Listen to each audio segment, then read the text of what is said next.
flowers have the gift of language. At the occasion of birth, they are buds before bursting.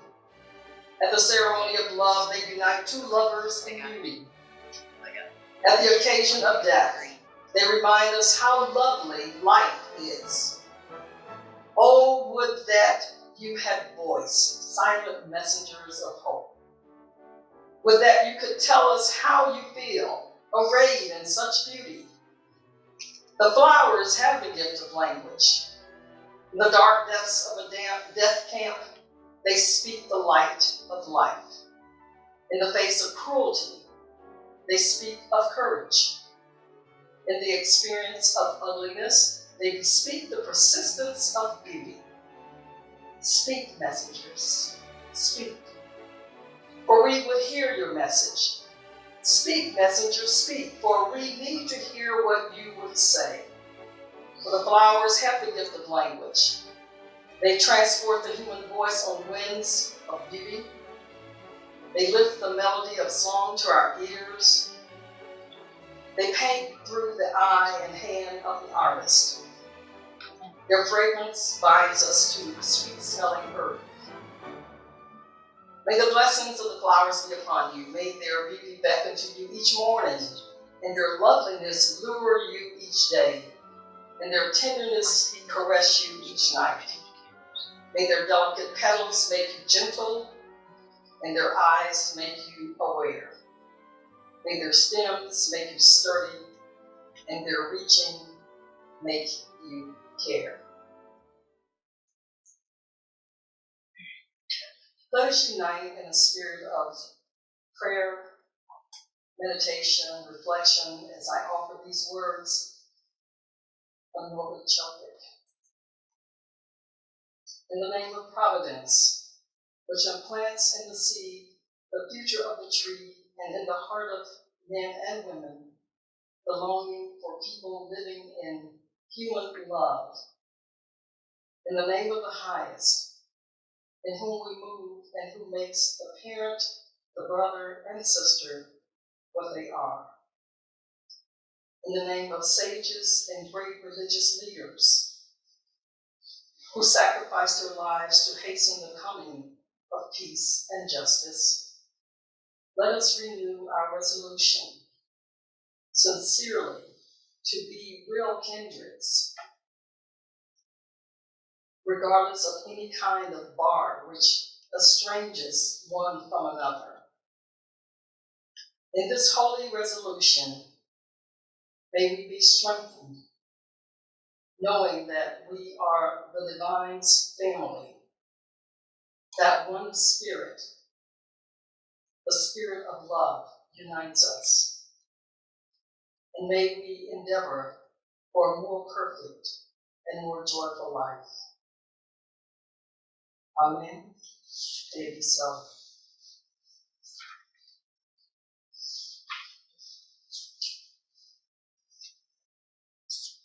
Today we celebrate the flower communion, also referred to as flower celebration, as we remember Dr. Norbert Chopik, who answered the call to create a ritual that would bring people of different religious beliefs close together. He was the founder of the Unitarian Universalist Church in Prague, Czechoslovakia. And his inspiration for creating the flower celebration came as he enjoyed flowers blooming all around the countryside during a morning walk in the spring of 1923.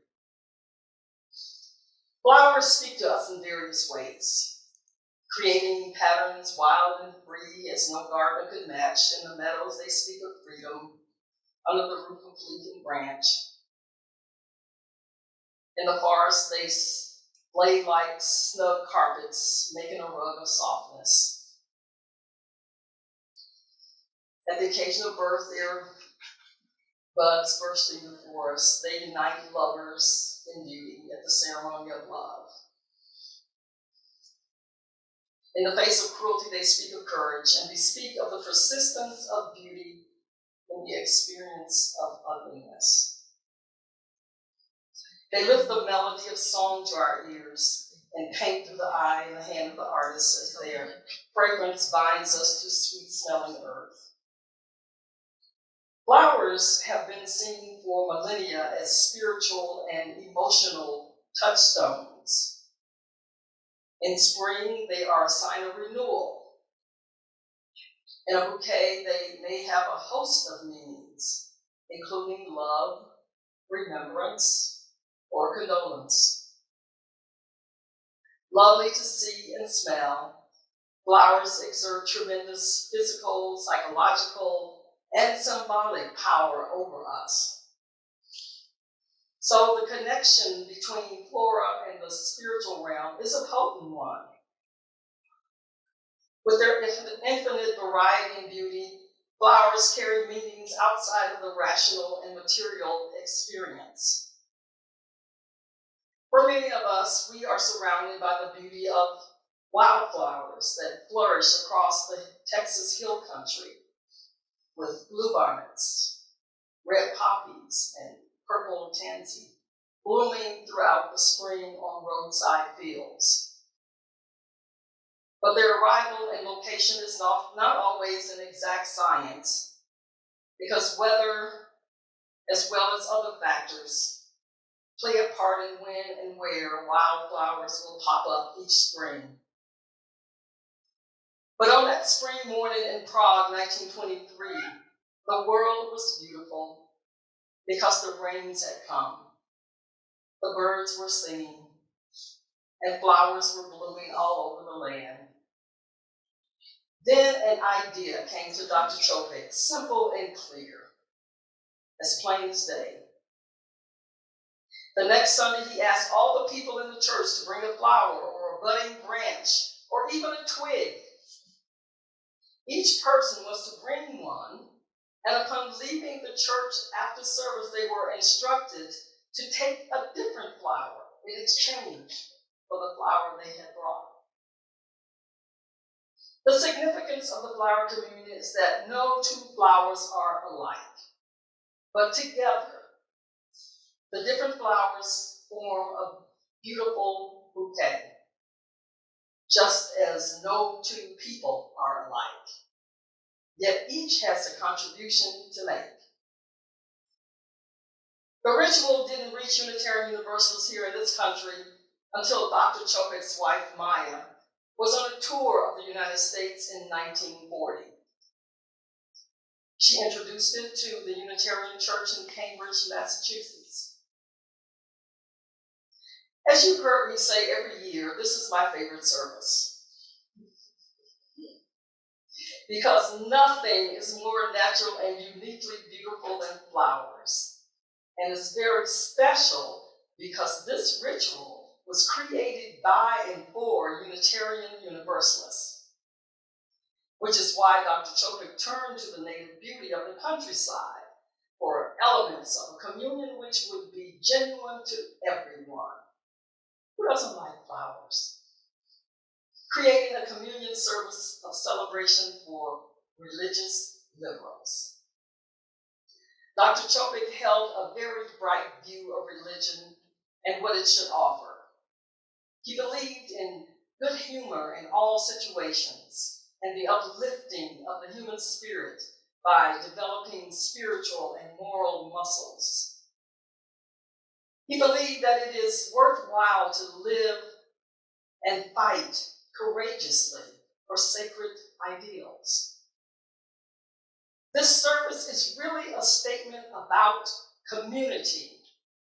And I think that because our congregations typically celebrate the flower communion in June, which is also Pride Month, to celebrate with our LGBTQ plus community is befitting. Because it takes courage to stand up to people who disavow your worth and view you as a threat to their personal way of life.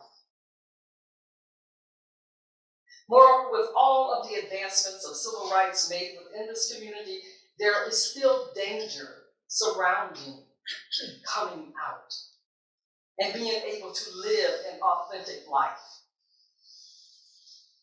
And while LGBTQ plus rights have improved in many places in the world, pride is a reminder that the fight for equality is ongoing. The origins of pride began with the Stonewall Uprising in New York City on June 28, 1969. Following a police invasion of a gay club located in Greenwich Village, riots and protesters ensued throughout the city. Stonewall galvanized the queer community and became a uniting moment that created multiple gay rights organizations. But in many instances, this community still faces the same life-threatening dangers to be unique in 2022 as Dr. Chopik did in 1920s Europe. Because despite decades of progress, members of this community across the country are experiencing targeted acts of violence. We live in dangerous times in a society where someone decides to determine your worth based on individual perceptions of who you ought to be, what you should look like, and who you should or should not love.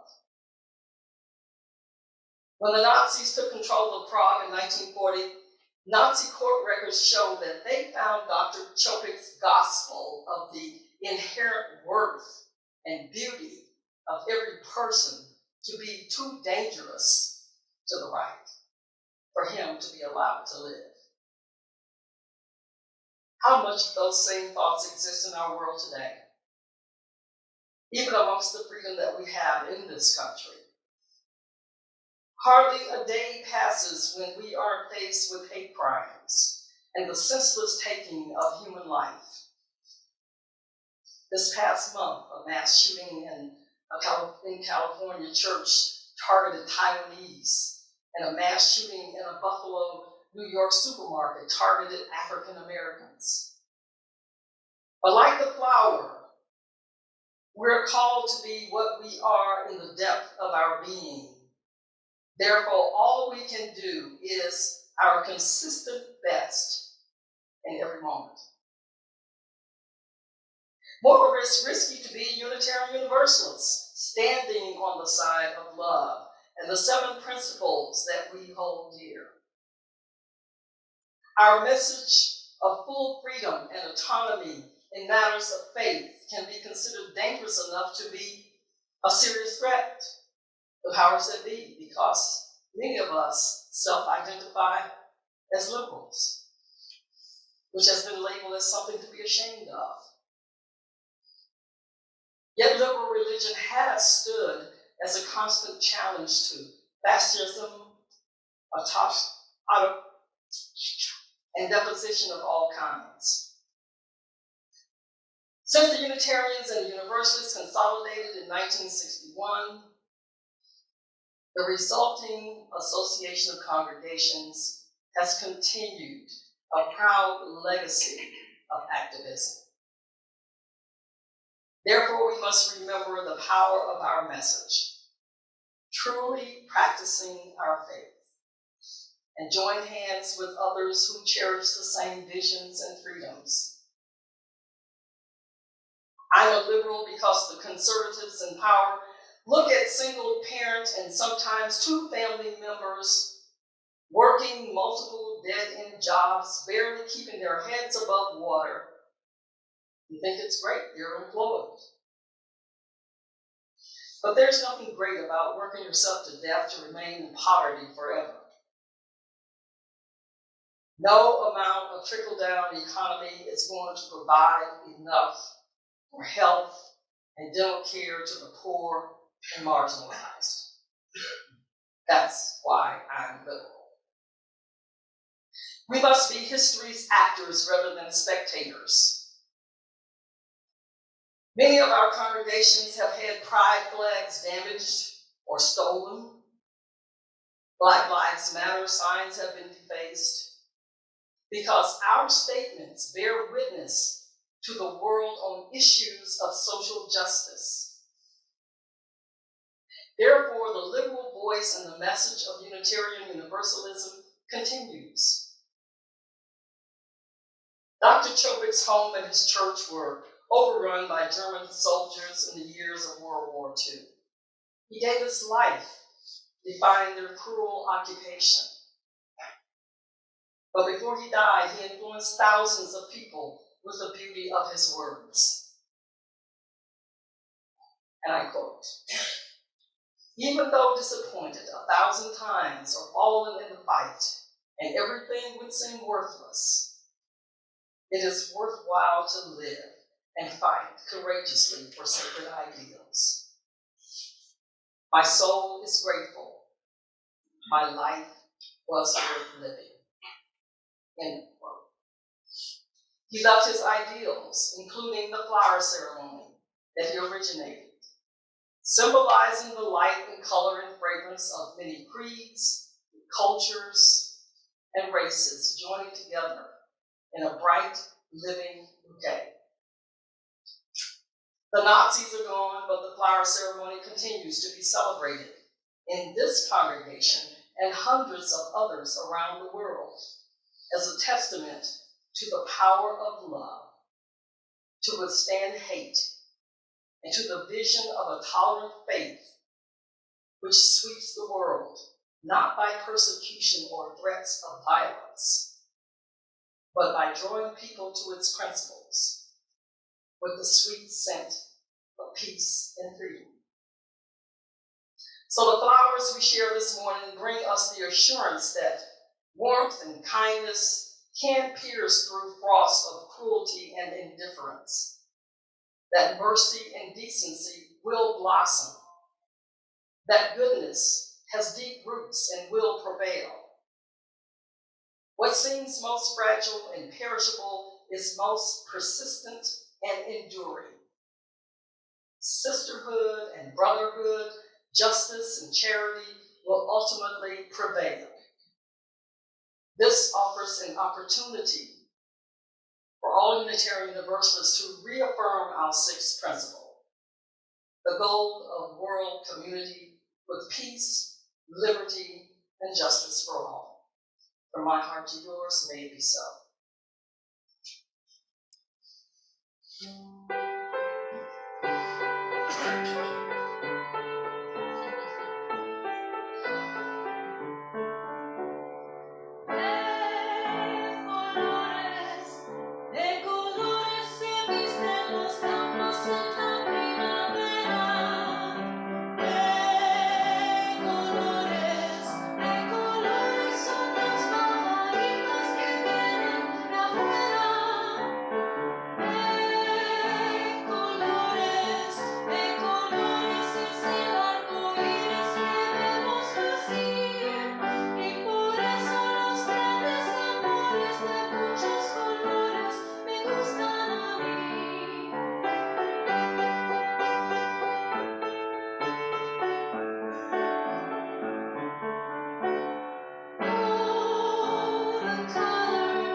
As you leave today, may the blessing of the flowers be upon you. May their beauty beckon to you each morning and their tenderness caress you each night. May their delicate petals make you gentle and their eyes make you aware. May their stem make you sturdy and their reaching make you care. Go in peace.